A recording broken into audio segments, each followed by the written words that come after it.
बहुत समय पहले की बात है। किसी गांव में बाबूलाल नाम का एक पेंटर रहता था।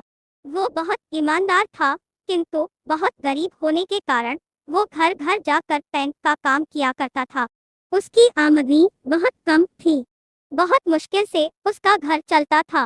पूरा दिन मेहनत करने के बाद भी वो सिर्फ 2 वक्त की रोटी ही जुटा पाता था। वो हमेशा चाहता था कि उसे कोई बड़ा काम मिले जिसे उसकी आमदनी अच्छी हो, पर वो छोटी काम भी बड़े लगन और ईमानदारी से करता था।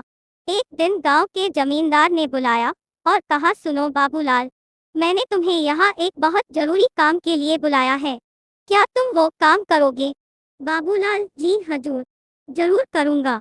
बताइए क्या काम है? जमींदार ने, चाहता हो तुम मेरे नाम पेंट करो और ये काम आज ही हो जाना चाहिए। बाबूलाल, जी हजूर, ये काम मैं आज ही कर दूंगा। सामान लेकर जैसे बाबूलाल आता है, वो नाव को रंगना शुरू कर देता है। जब बाबूलाल नाव रंग रहा था, तो उसने देखा नाव में छेद था। वो सोचा, अगर इसे ऐसे ही पेंट कर दिया जाएगा तो ये डूब जाएगी। ऐसा सोचकर वो छेद को भर देता है और नाव को पेंट कर देता है। फिर जमींदार के पास जाता है और कहता है, हजूर, नाव का काम पूरा हो गया, आप चल कर देख लीजिए। फिर वो दोनों नदी किनारे जाते हैं। नाव को देखकर जमींदार बोलता है, अरे वाह बाबूलाल, तुमने तो बहुत अच्छा काम किया है। ऐसा करो, तुम कल सुबह आकर अपना पैसा ले जाना। उसके बाद वो दोनों अपने अपने घर चले जाते हैं।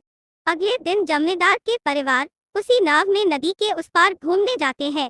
शाम को जमींदार का नौकर रामू, जो उसकी नाव की देख रेख भी करता था, छुट्टी से वापस आता है और परिवार को घर पर नाव देखकर जमींदार के परिवार वाले के बारे में पूछता है।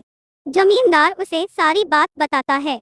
जमींदार बात सुनकर रामू चिंतन में पड़ जाता है। उसे चिंतित देखकर जमींदार पूछता है, क्या हुआ रामू? ये बात सुनकर तुम चिंतित क्यों हो गए? रामू, सरकार, लेकिन उस नाव में तो छेद था। रामू की बात सुनकर जमींदार भी चिंतित हो जाता है। तभी उसके परिवार वाले पूरा दिन मौज मस्ती करके वापस आ जाते हैं। उन्हें सकुशल देखकर जमींदार चैन की सांस लेता है। फिर अगले दिन जमींदार बाबूलाल को बुलाता है और कहता है, ये लो बाबूलाल, तुम्हारा मेहनत का पैसा, तुमने बहुत बढ़िया काम किया है। मैं बहुत खुश हूँ।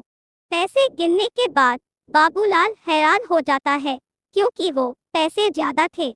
वो जमींदार से कहता है, हजूर, आपने मुझे गलती से ज्यादा पैसे दे दिए हैं। जमींदार, नहीं बाबूलाल, ये मैंने तुम्हें गलती से नहीं दिए। ये तुम्हारी मेहनत का ही पैसा है, क्योंकि तुमने बहुत बड़ा काम किया है। तुमने इस नाव की छेद को भर दिया जिसके बारे में मुझे पता भी नहीं था। अगर तुम चाहते तो उसे ऐसे भी छोड़ सकते थे, पर तुमने ऐसा बिल्कुल नहीं किया, जिसके लिए मेरे परिवार सुरक्षित घर वापस आ गए हैं।